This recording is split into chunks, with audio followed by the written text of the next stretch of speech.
Ohayou, Kai! Good day, dear humans! Modern day transport sure is handy, isn't it?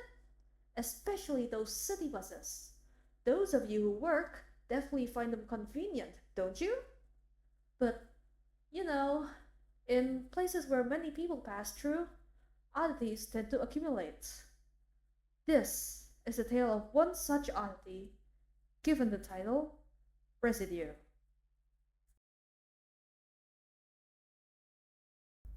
When you ride the bus, there's rules you have to follow, right? Like no eating or drinking on the bus, for example. Despite that, though, there are people who ignore those rules, and nobody would reprimand them, either because they don't have the courage to, or because it's a hassle. That's why taking the bus could be unpleasant for me sometimes. What's worse is that those people also end up littering the bus. Snack packets are fine because they're normally dry, but wet stuff like saucy sandwich wrappers and drink cups seriously gross me out, especially when the residue soaks into the seats. Food and drink residue is common, but other trash gets on the bus too, like cigarette butts. I won't get into the details though. All you need to know is that while they're not sticky, they get everywhere because they're small and they stink like hell. The thing about communal hygiene is, the worse it gets, the lower the public standard.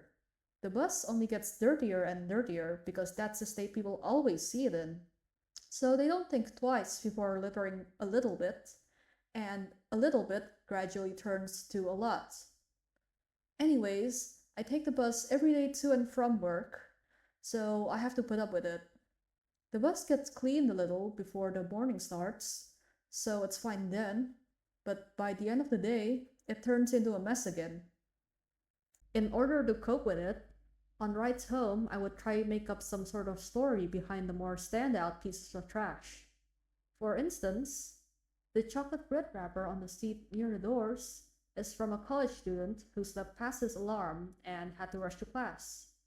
The cup from that popular bubble tea chain was forgotten by a girl hanging out with her friends for the first time in a while. And that piece of clear plastic wrap is from a comic book hastily torn off by an overexcited kid. These made up scenarios made me feel a little less frustrated at the trash in the bus.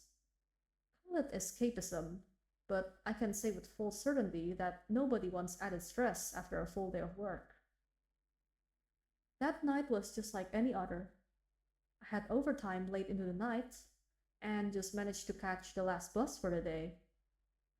When the doors opened, I could already see wrappers strewn across the floor. I got on and scanned for the clean seat, all the while taking note of the trash like usual. A girl probably dropped that ice cream stick between the seats right before she had to get off the bus. Those bits of spinach fell out of the grocery bag belonging to a mother who just came back from the market.